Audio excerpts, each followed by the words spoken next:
Hi guys, मेरे YouTube channel में आपका हार्दिक स्वागत है। अगर आपने अभी तक चैनल को सब्सक्राइब ना किया हो तो देरी किस बात की, जल्दी से चैनल को सब्सक्राइब कर लीजिए। उसके बाद बेल आइकन पर प्रेस कर दीजिए और उसके बाद ऑल पर क्लिक कर दें ताकि आने वाले सभी नोटिफिकेशन आपको मिलते रहें। तो आज के हम लेक्चर में देखने वाले हैं एस्क्रिप्टरी प्रोडक्ट एंड देयर एलिमिनेशन। ये चैप्टर जो हम पढ़ रहे थे वो पूरी तरीके से कंप्लीट हो चुका था, लेकिन हम जैसा कि हर चैप्टर में करते हैं समरी भी देखते हैं, तो उसी तरीके से समरी भी देखते हैं कि क्या कहती है इस चैप्टर की समरी। और इसमें उसी तरीके से जो सिंपल स्टेटमेंट होंगे वो मैं रीडिंग करके आगे निकलता जाऊंगा, और जहाँ एक्स्ट्रा होगा वो समझाना होगा वो समझा दूंगा। ठीक है, क्योंकि चैप्टर में हमने अच्छे से डिटेल में समझाई है। जो एक्स्ट्रा पॉइंट हमको दिखेगा वो समझाते चलेंगे अब। और कुछ पॉइंट है जो चीज़ों को सिंप्लीफाई करते हैं, ट्रिक्स एंड कुछ तरीके हैं, वो अगर कुछ एक्स्ट्रा होंगे तो वो भी मैं अपनी नोट से आपको बताता चलूँगा। ठीक है, summary. Many nitrogen containing substances, बहुत से नाइट्रोजन कंटेनिंग सब्सटेंस, जैसा कि हमने देखा यूरिया था, यूरिक एसिड था, अमोनिया था, comma ions, comma CO2, comma water ETC, मतलब इत्यादि। दैट एक्युमुलेट, जो कि इकट्ठे होते रहते हैं in the body, have to be eliminated. Have to और हैज़ टू मैंने बताया था कहाँ लगता है, जहाँ की किसी काम को करना पड़े, मजबूरी से लगे। एलिमिनेट करना और मजबूरी से लगे, आवश्यक हो, एक तरीके से कह सकते हैं। एलिमिनेट करना जरूरी होता है। ठीक है, तो nature of nitrogen wastage formed, nitrogen wastage बन रहे हैं उनका नेचर क्या है, एंड देयर एक्सक्रीशन, उनका नेचर भी बदलता रहता है और उनका एक्सक्रीशन भी बदलता रहा, बदलता रहता है एमंग एनिमल्स के बीच बीच में। ठीक है, जैसे कि हमने देखा था किसी में यूरिया था नाइट्रोजन बेसिस, किसी में यूरिक एसिड था, किसी में अमोनिया था। ठीक है, तो नाइट्रोजन बेसिस का नेचर भी बदल रहा है एंड देयर एक्सक्रीशन, कि वो एक्सक्रीशन किस तरीके से हो रहा है। ठीक है, यूरिन के द्वारा हो रहा है, अभी वो बॉडी सरफेस से हो रहा है, कैसे हो रहा है, गिल के द्वारा होता है वो सब। ठीक है, mainly depending on the habitat, वो हैबिटेट पर डिपेंड कर रहा था कि वो ये ऑर्गेनिज्म कहाँ रह रहा है, एक्वाटिक में रह रहा है, लैंड पर रह रहा है, इस सब नेचर पर डिपेंड कर रहा था ना। अवेलेबिलिटी ऑफ हैबिटेट का मतलब, इनको कहने का मतलब अवेलेबिलिटी ऑफ वाटर, ये अच्छे से हमने समझाई था कि क्यों, रीजन्स विद रीजन। ठीक है, ammonia, urea and uric acid are the major nitrogen wastage हैं एक्सक्रीटेड, जो कि एक्सक्रीट किए जाते हैं। Protonephridia, nephridia, Malpighian tubules, green glands, ये सब हमने चैप्टर में पढ़ते हैं। And the kidneys are the common excretory organs होते हैं in animals. They not only eliminate nitrogen wastage, ये कह रहे हैं कि ये सभी चीज़ें जितनी अभी ये स्ट्रक्चर पड़ी, ये केवल नाइट्रोजन वेस्टेज को एलिमिनेट ही नहीं करते, but also help in maintenance of ionic and acid base balance of the body fluids, body fluid का आयनिक बैलेंस और एसिड बेस पीएच का भी बैलेंस करते हैं, जैसा कि मैंने चैप्टर में बताया था। ठीक है, इन ह्यूमंस मैं तो कह सकते हैं कि जिस भी ऑर्गेनिज्म, हम जो भी एक्सक्रीशन के लिए जो ऑर्गन जिम्मेदार होते हैं, वो उस एक्सक्रीशन के साथ साथ आयनिक के मेंटेनेंस और एसिड बेस बैलेंस मतलब पीएच बैलेंस के लिए भी जिम्मेदार होते हैं। In humans the excretory system consist of one pair of kidney. ठीक है, एक पेयर किडनी होती है, ए पेयर ऑफ यूरेटर्स होते हैं, मूत्रनाल होती है, मतलब ए यूरिनरी ब्लेडर होता है, एक मूत्रा से होता है एंड यूरेथ्रा, और एक मूत्र मार्ग होता है। इस kidney has over a million tubular structure. अब देखो, ये मैं बताता हूँ कि अगर कोई चीज़ ऐसा लग रहा है कि कोई डेटा जो है समरी में कुछ और बोला जा रहा है और चैप्टर की थ्योरी में कुछ और बोला जा रहा है, तो ऑब्वियस सी बात है, ठीक है, कॉमन सेंस की बात है, चैप्टर की थ्योरी को प्रायोरिटी देंगे, क्योंकि चैप्टर की थ्योरी में बोला गया है कि प्रत्येक किडनी में कितनी नेफ्रॉन होती है। ठीक है, लगभग बोला गया है उसमें। ठीक है, चैप्टर में पढ़ा ही था। ठीक है, अभी मैं आपको दिखा देता हूँ।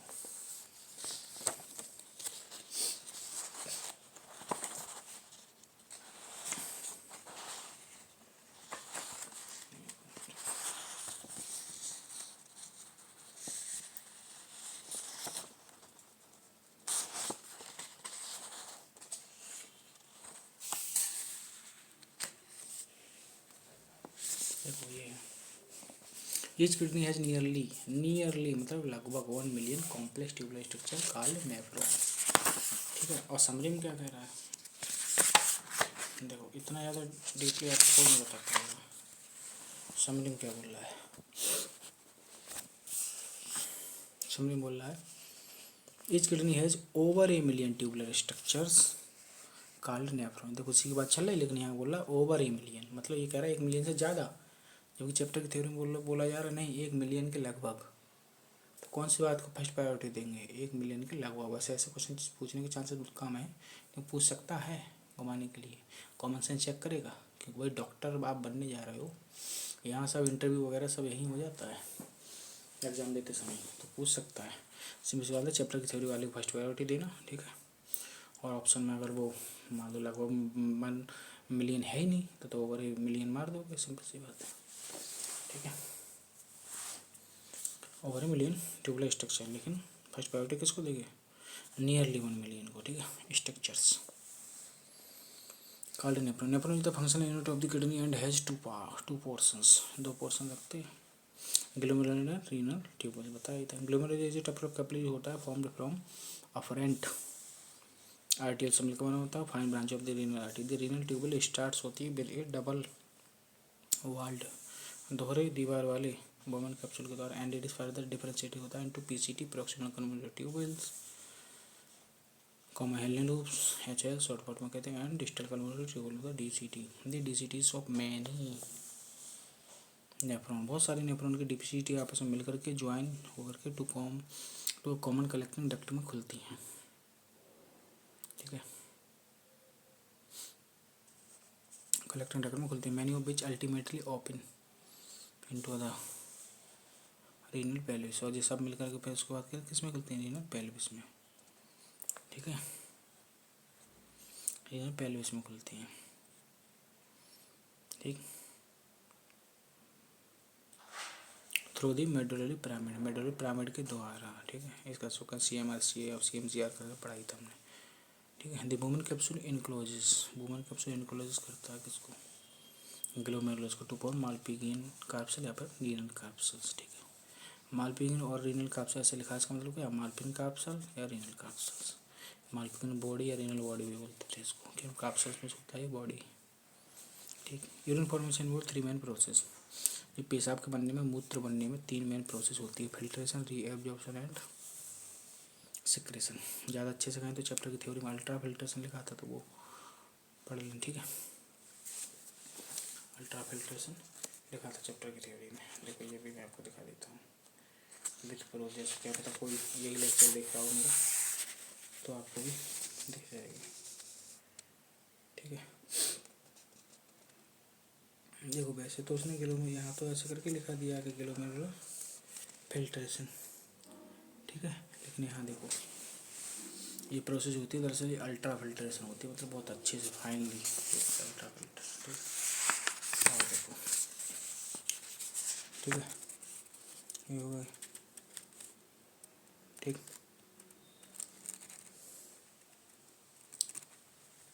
ठीक, अब देखो आगे क्या कह रहे हैं। Filtration is a non selective process, filtration को सिलेक्टिव प्रोसेस थोड़ी, ठीक है।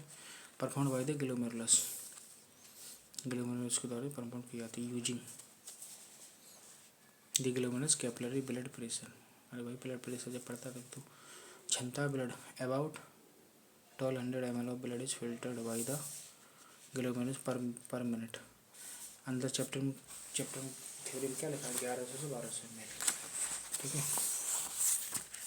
अंडर चैप्टर की थ्योरी में क्या लिखा है, 1100 से 1200 ml एवरेज करके लिखा है, क्योंकि देखो कोई रेंज लिखते हैं तो इस तरीके से उसको रेंज को अगर लगभग लिखा जाए तो उसको एवरेज बोलते हैं कि एवरेज 1100 से 1200, ठीक है। अब यहाँ किसी एक टर्म को बोलना तो अबाउट 1200, तो फर्स्ट प्रायोरिटी किसको देंगे, एवरेज 1100 से 1200 ml, ठीक है, ठीक। मिनट टू फॉर्म 125 ml और filtrate in the Bowman capsule पर मिनट, इसको क्या बोलते थे, GFR ग्लोमेरुलर फिल्ट्रेशन रेट। इसकी वैल्यू चैप्टर की थ्योरी में उतनी थी, यहाँ भी उतनी। ये क्या होता था, a specialized portion of the nephrons होता था, जस्ट ग्लोमेरुलर फिल्ट्रेशन बोल देते उसको। प्लेज ए सिग्निफिकेंट रोल, एक महत्वपूर्ण भूमिका निभाता है किस बात में, in the regulation of GFR के रेगुलेशन में। Nearly 99% of the reabsorption of the filtrate takes place, तो different parts of the nephron के डिफरेंट पार्ट के द्वारा लगभग 99% रीअब्जॉर्प्शन होता है। PCT is the major site of the reabsorption. ठीक है, साफ साफ देखो, जो मैंने एक बार आपको अगर ध्यान हो तो चैप्टर मैंने मतलब चैप्टर क्या लेक्चर में, लास्ट लेक्चर में शायद बराबर बताया इतना पक्का है। नोट क्या हुआ मैंने बताया था, नोट करके हिंदी लैंग्वेज में एकदम। ये पीसीटी में मैक्सिमम रीअब्जॉर्प्शन होता है। वैसे भी हमने पीसीटी में एकदम डिटेल में पढ़ा था कि नियरली ऑल न्यूट्रिएंट्स लगभग 70-80% इलेक्ट्रोलाइट ये सब रीअब्जॉर्ब होते हैं। ठीक है, एंड सिलेक्टिव सिक्रेशन। ठीक है, मतलब रीअब्जॉर्प्शन की भी मैक्सिमम मतलब मेजर साइट होती है, सिलेक्टिव सिक्रेशन की भी पीसीटी। ठीक है, Henle loop primarily helps to maintain osmolar gradient. Henle loop जो होता है प्राइमरली रूप से हेल्प करता है टू मेंटेन ऑस्मोलर ग्रेडियंट, जो कि 300 मिली ऑस्मोल पर लीटर से 1200 मिली ऑस्मोल पर लीटर के लगभग होता है with in the kidney interstitium में। ठीक है, तो इसको कौन मेंटेन करता है, तो हेनली लूप करता है। ठीक है, DCT and destructive tubule and collecting duct मिलकर के अलाउ करती है एक्सटेंसिव रीअब्जॉर्प्शन ऑफ वाटर। ठीक है, एक्सटेंसिव रीअब्जॉर्प्शन कुछ है तो ये करती है water and certain electrolyte which help in osmoregulation H plus K plus and ammonia could be secreted into the filtrate। ठीक है, by the tubules to maintain the ionic balance. लेकिन ये ध्यान रखना नई एनसीईआरटी में पीसीटी के द्वारा पोटेशियम का सिक्रेशन हटा दिया है। ठीक है, to maintain the ionic balance and pH of the body fluids. ठीक है, कुछ कुछ पॉइंट्स चेंज किए गए हैं, वो मैंने अगर मैं पुरानी वाली से भी पढ़ा रहा हूँ तब भी मैंने उसमें सब चेंज कर दिए थे। ठीक है, आपको ध्यान हो तो उसमें मैंने दिखाया था पीसीटी में पोटेशियम कट कर दिया था, मैंने कट कर दिया था, बाकी सब चीज़ें सेम है, कोई दिक्कत नहीं है, मैंने लाइन टू लाइन सब चेक किया हुआ है। ठीक है, जो भी चेंज किया गया उसको डिटेल में देखा सही से। एक काउंटर करंट मैकेनिज्म ऑपरेट्स होती है between the two limbs of the loop, हमने देखा ही था अच्छे से कैसे, ऑफ हेलने एंड दो जो बासर एक्टर दोनों के बीच बीच होती थी। ठीक है, 3 काउंटर करंट बनती थी ना, 2 एक दूसरे के बीच वाली और एक एक अपनी अपनी बासर एक्टर की अपनी, हेलन लूप की अपनी। कैपलरी पैरेलल टू द हेलन लूप। ठीक है, हेलन लूप को जो पैरेलल होती है उसको बासर एक्टर बोलते थे। The filtrates gets concentrated as it's move down the descending limb, जैसे नीचे आता था कंसंट्रेट होते जाता but is diluted by the ascending के दौरान लिम्फ द्वारा डाइल्यूट होता जाता था। ठीक है, electrolytes and urea are retained in the interstitium. Electrolyte और यूरिया रिटेन्ड रहते हैं इन द इंटरस्टिशियम में। ठीक है, मतलब भाई नमक और यूरिया बाय दिस अरेंजमेंट के द्वारा। ठीक है, तभी तो कहते थे कि नमक और यूरिया मिलकर के बैलेंस कर रहा है ऑस्मोटिक को, तो यहाँ इलेक्ट्रोलाइट भर करके लिख दिया समरी में, नमक की जगह NaCl की जगह। ठीक है, DCT and collecting duct concentrate करते गाढ़ा करती है ये फिल्ट्रेट को अबाउट 4 टाइम, लगभग 4 गुना। कौन, डीसीटी कलेक्टिंग डक्ट मिलकर। ठीक है, that is from 300 milli osmol per litre से 1200 मिली ऑस्मोल पर लीटर तक। ठीक है, ठीक है, और हेलनी लूप पूछा जाए वो कहाँ करता है, तो वो 300 milli osmol per litre kidney interstitium में करता है। ठीक है, ठीक है, और फिल्ट्रेट को कंसनट्रेट कर रहा है ये डीसीटी और कलेक्टिंग डक्ट। ठीक, an excellent mechanism of conversion of water, conservation of water, water का कंजर्वेशन होता है ना। Urine is stored in the urinary bladder. पेशाब जो है, मूत्र जो है इकट्ठा रहता है मूत्राशय में, कब तक, जब तक कि वॉलंटरी सिग्नल हमारे ऐच्छिक, हम जब तक वॉलंटरी डायरेक्ट जब तक नहीं चाहेंगे, ठीक, तो तब तक का जो है वॉलंटरी सिग्नल नहीं मिलेगा फ्रॉम सीएनएस से, मतलब जब तक हम दिमाग से नहीं चाहेंगे। ठीक है, वॉलंटरी एक अपनी इच्छा के अनुसार तब तक वो भरा रहेगा। और CNS carries out signal from CNS carries out it's release, और उसका रिलीज को करवाता है थ्रू यूरेथ्रा के द्वारा। ठीक है,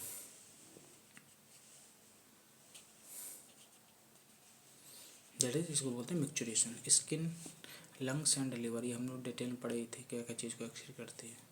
लगता है नॉर्मली कि यार स्किन क्या करता होगा। ठीक है, पसीने के द्वारा, स्वेट के द्वारा बहुत सारी चीज़ें की जाती थी, हमने डिटेल में पढ़ाई थी। ठीक है, लंग्स के द्वारा CO2 वगैरह से पढ़ाई थी। लिवर के द्वारा क्या क्या होता है, आल्सो असिस्ट करता है इन एक्सक्रीशन में। असिस्ट मतलब जो कहते हैं असिस्टेंस, सहायक, सहायता करती है ये, ठीक है।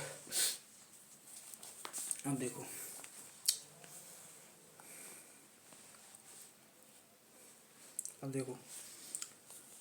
कुछ और डिटेल में आपको बता दे रहा हूँ। जैसे इसमें लिखा है समरी के शुरू में कि मैंने नाइट्रोजन कंटेनिंग सब्सटेंस, जैसे सब्सटेंस लिखा है, फिर आयंस लिखा है। तो आयंस जो है चैप्टर की स्टार्टिंग में बताया गया था।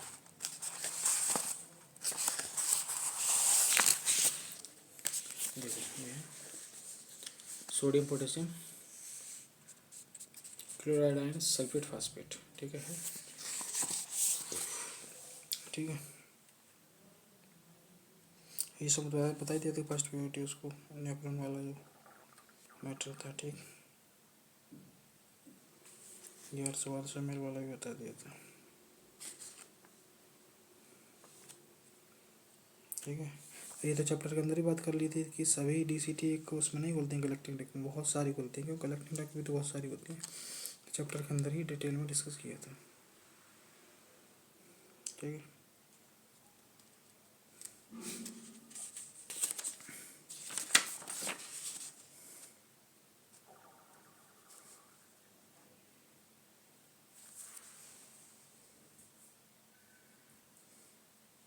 वैसे ये जो अभी मैंने जो बोला था, जो 1300 से 1200 मिली उसमें विद इन किडनी इंटरेस्टिशियम, ठीक है।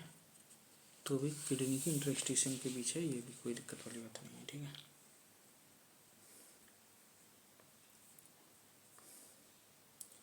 ठीक है, ये सब वही बात है, कोई दिक्कत वाली बात नहीं है, ठीक है। हेले लूप, DCT, कलेक्टिंग डक्ट सब मिलकर ही तो करते हैं 300 से 1200 मिली osmol पर लीटर, ठीक है। तो वही फिल्ट्रेट की बात चल रही, चाहे हेले लूप पर बोला जाए, चाहे DCT और कलेक्टिंग डक्ट पर, ठीक है। वहाँ से लैंग्वेज थोड़ा बोल दिया है कि नहीं, इंटरेस्टिशियम बात तो वही है, यहाँ फिल्ट्रेट वर्ड लिख दिया है, ठीक है। और जो है ठीक है, ये सब बता ही दिया। और मैं ये देख रहा हूँ कि अपने जो नोट्स हैं उसमें और कोई आपको सिंपल लैंग्वेज को सिंप्लीफाई करने के लिए कोई तरीके या चीज़ें हैं जो मैंने सिंप्लीफाई करके लिखी हैं, मतलब PCT एंड DCT ये सब बताई दिए।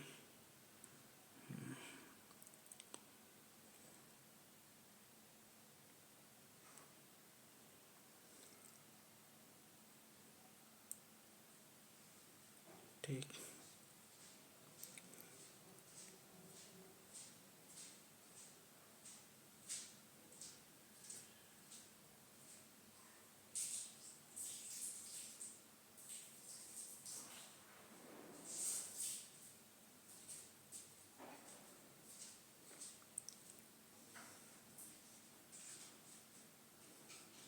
और जो 300 से लगभग 1200 मिली osmol जो बनता था वो सब डिटेल में बता दिए हैं, ठीक है।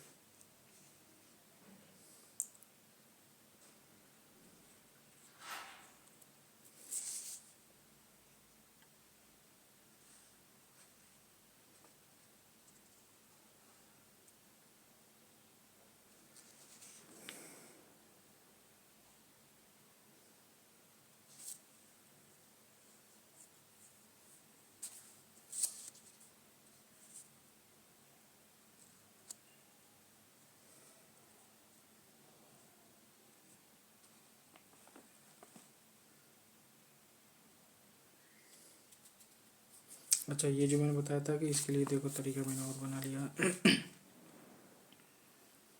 जैसे मालूम मैंने बोला था कि PCT is the major site, ठीक है। ये बोला था कि रीएब्जॉर्प्शन की PCT जो मेजर साइट है, ये जो PCT is the major site of the reabsorption, ये जो मैंने बोला था, उसके लिए तरीका से ध्यान रख सकते हैं। नेफ्रॉन का शुरू का सबसे पहला पार्ट जो कि PCT होता है, यूरिन फॉर्मेशन का पहला स्टेप मतलब अल्ट्रा फिल्ट्रेशन, ठीक है।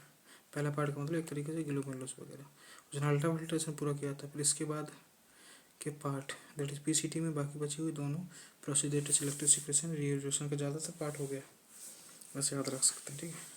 क्योंकि नियरली ऑल न्यूट्रिएंट्स में 70 से 80% इलेक्ट्रोलाइट का रीएब्जॉर्प्शन हुआ था ना PCT के, चैप्टर की थ्योरी में लिखा ही है, ठीक है। ठीक है, एक एग्जाम्पलर का क्वेश्चन था, वो आपको बता दे रहा हूँ। अगर जो देखो इस तरीके से था, एंजियोटेंसिन सेकंड जो होता है, जो पावरफुल वैसोकंस्ट्रिक्टर होता है, ब्रेन के हाइपोथैलेमस से जुड़ करके दो काम करता है। प्यास बढ़वाता है, ठीक है, क्योंकि आप पढ़ाई होगा अपने आप, अगर न्यूरल चैप्टर अगर किसी ड्रॉपर ने पहले पढ़ा हो तो, ठीक है, न्यूरल कंट्रोल कोऑर्डिनेशन वाला। तो हाइपोथैलेमस जो होता है हंगर, थ्रस्ट, टेम्परेचर वगैरह सबको मेंटेन करता है ना, तो इसी के द्वारा प्यास बढ़वाता है। प्यास बढ़वाने से क्या होता है, जिससे वाटर इंटेक होता है एंड पोस्टीरियर पिट्यूटरी से एडीएस रिलीज करवाता है। इसलिए ही जब एडीएस सप्रेस सफिशिएंट हो जाता है, मतलब पर्याप्त निकल गया, तो फीडबैक, कौन से नेगेटिव फीडबैक के द्वारा ये एंजियोटेंसिन सेकंड को सप्रेस कर देता है, दैट एंजियोटेंसिन भी नहीं बनता, दैट इज, ठीक है, एंजियोटेंसिन में कन्वर्ट नहीं होता, सिंपल सी बात है। तो ये एग्जाम्पलर पर क्वेश्चन था, इसी पॉइंट पर बेसिस पे मैंने आपको ये बता दिया,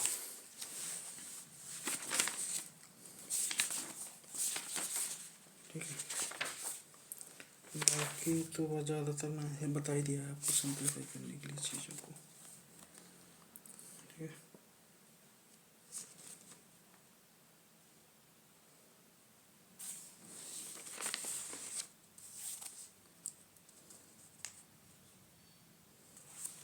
तो ये थोड़ा सा एक्स्ट्रा पॉइंट है, अगर आप पढ़ना चाहो तो। डिप्रेशन का मतलब होता है अवसाद हिंदी में। ये कब होता है पता है, क्योंकि उसी से संबंधित कुछ ये नार एड्रेनलिन जो होता है कि प्रॉपर अमाउंट में ना निकलने पर होता है डिप्रेशन, ठीक है, जिससे सिग्नल सेंडिंग एक्टिविटी पर इफेक्ट पड़ता है, ठीक है।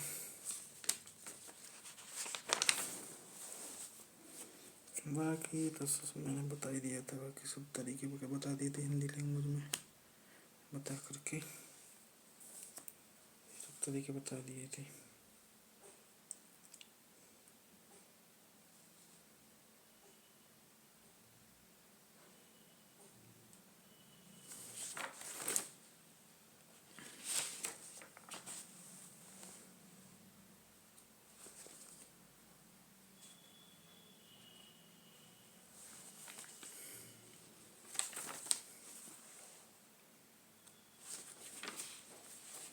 लूप वगैरह ये सब बता दिया था।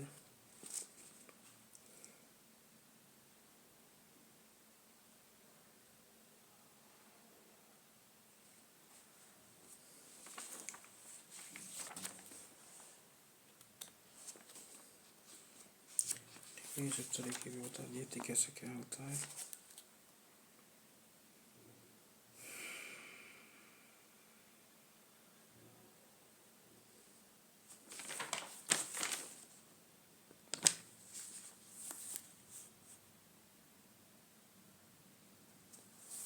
ये थोड़ा एक्स्ट्रा पॉइंट ध्यान रखना चाहूँगा, रख लो। हिप्यूरिक एसिड, क्रिएटिनिन्स एंड कीटोन बॉडीज, मतलब कीटोन जो होते हैं यूरिन में ग्लोमेरुलर फिल्ट्रेशन या सिक्रेशन के द्वारा ऐड किए जाते हैं, ठीक है।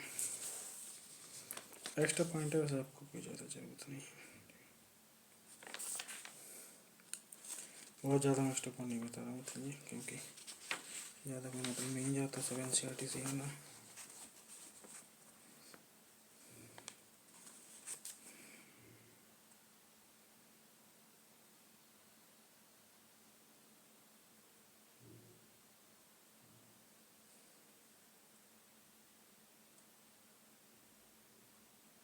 अच्छा, ये बहुत ज़्यादा इम्पोर्टेंट पार्ट है। देखो ये क्या है, मेडुलरी पिरामिड है, तो इनका देखा जाए तो बेस क्या ये है ना। तो मैंने क्या बताया था, मैंने बताया था कि ये जो नीचे जो फिगर दिया गया है, ये वाला पढ़ाते समय मैंने बताया था कि ये वाला जो फिगर है ये दरअसल किस तरीके से है। जैसे ये लो, इसको घुमा के ऐसे करके इसका इतना क्रॉस सेक्शन हम ले लें, ऐसे करके इतना कट करके इसको ले करके और ऐसे करके घुमा करके ये रखते हैं, तो ये आएगा। तो कहने का मतलब क्या है, डायरेक्शन कहाँ की तरफ होती है, मेडुलरी पिरामिड की बेस से होती है एपेक्स की तरफ। इसका मतलब क्या है, तो 300 से जो 1200 मिली ओस्मोल पर लीटर होता है, वो उसके मेडुलरी पिरामिड की बेस से एपेक्स की तरफ होता है ना, कि एपेक्स से बेस की तरफ, ठीक है, बेस से एपेक्स की तरफ होता है, ध्यान रखना। और देखो मैंने नोट करके लिखा है, ये बहुत अच्छे क्वेश्चन है, उनका कंक्लूजन निकला हुआ है। आपको सब एक्सपीरियंस मिल जाएगा, तो आपको कम क्वेश्चन लगाने पड़ेंगे, आपसे एक्सपीरियंस आपको बहुत ज़्यादा हो जाएगा। क्योंकि कहते हैं ना, सुधार करने के दो तरीके होते हैं, या तो खुद ही ठोकर खा खा के सीखो, उसमें बहुत टाइम लगता है, या फिर दूसरों का एक्सपीरियंस से सीख लो। तो टीचर से पढ़ ही रहे हो तो फिर फ़ायदा उसी बात का उठाओ। मेडल मेरे एक्सपीरियंस से सब सीख लो। मेडल प्राइमरी के बेस से एपेक्स की तरफ जब नेपरे फिल्टर चलता है तो उसमें मेलोडी बढ़ती है 300 से, मिलो उसमें पर लीटर से, एपेक्स 2 20 घटेगी 1200 से 300। ठीक है, बाकी ये सब बता ही दिया था मैंने अच्छे से, कोई दिक्कत वाली बात नहीं है। ठीक है,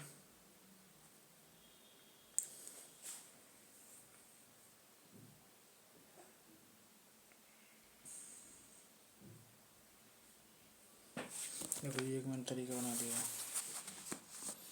डिसेंडिंग लिम्बो फैमिली लूप। ये मैं बोल तो रहा ही हूँ ना, अगर लैंग्वेज समझ में ना आए तो लिख लेंगे, ये descending limb of family loop comma ascending limb of family loop comma DCT के लिए क्रमशः गाढ़ा पतला गाढ़ा याद रखें। मतलब डिसेंडिंग गाढ़ा होता है, सिंपल सी बात है, ऊपर से नीचे की तरफ, फिर असेंडिंग में फिर पतला होता है, फिर DCT में और गाढ़ा होता है, और बाद में तो और गाढ़ा ही होता चला जाता है, मतलब कलेक्टिव डिप्लो वगैरह। ठीक है, ठीक है, ठीक है। इसलिए तरीका थोड़ा कि गाढ़ा है तो नीचे गिर ही जाएगा, ऐसे कर याद करने के लिए, मतलब केवल है ये बात, तो ये वाली। ठीक है, पतला होगा तभी ऊपर चढ़ेगा, ये भी याद करने के लिए है। इसका कंसेप्ट से कोई लेना देना नहीं है। ठीक है, जो अभी बताया था कि गाढ़ा तो नीचे गिरेगा, पतला तो ऊपर उठेगा। ठीक है,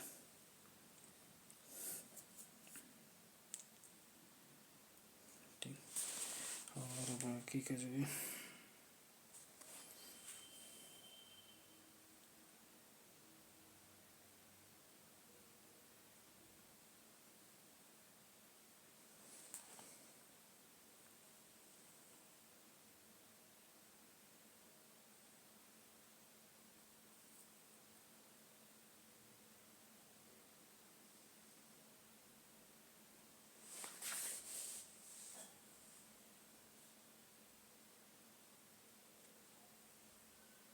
और कोई पॉइंट ऐसा जो कि बताने लायक हो, क्योंकि चैप्टर कंप्लीट हो रहा है, डिसेंडिंग असेंडिंग का, नेट का।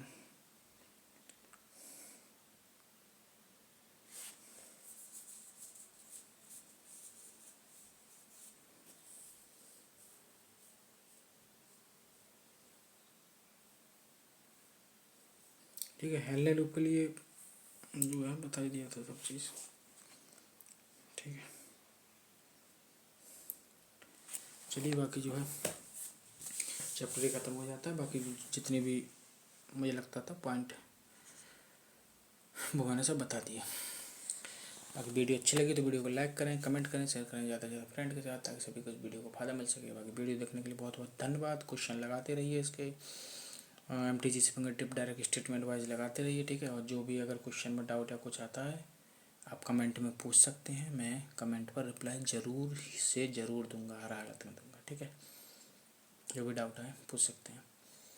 और जो है बाकी बस स्वस्थ रहिए, मस्त रहिए, पढ़ाई में व्यस्त रहिए। PY के क्वेश्चन लगा लेना, लेकिन ज़्यादा NCERT से बाहर वाले मत लगाना। ठीक है, जब मुझसे पढ़ करके क्या किया करो कि कान में ईयरफोन वगैरह लगा करके पढ़ा करो। ऐसे करके पढ़ने से नुकसानदायक भी होता है। ईयरफोन वगैरह लगाओ, ईयरफोन सबसे अच्छा रहता है, ईयरबड्स वगैरह से भी सबसे अच्छा। ठीक है, क्योंकि जो है ये सब कहीं ना कहीं रेडिएशन वगैरह में ज़्यादा, मतलब कम कम नुकसान होते हैं ईयरफोन से, कम से कम इससे तो उससे ज़्यादा होते हैं। डायरेक्ट मोबाइल से पढ़ने से फिर क्या किया करो, अपनी NCERT सामने रखो और मेरा खास तौर से सुनते जाइए। जहाँ मैं कोई अगर नोट पॉइंट दिखा रहा हूँ तो उसमें ध्यान दे लीजिए। ठीक है, बाकी जो है वीडियो अच्छी लगी वीडियो को लाइक करें, कमेंट करें, शेयर करें ज़्यादा से ज़्यादा फ्रेंड के साथ, ताकि सभी को इस वीडियो का फ़ायदा मिल सके। वीडियो देखने के लिए बहुत बहुत धन्यवाद, बने रहिए।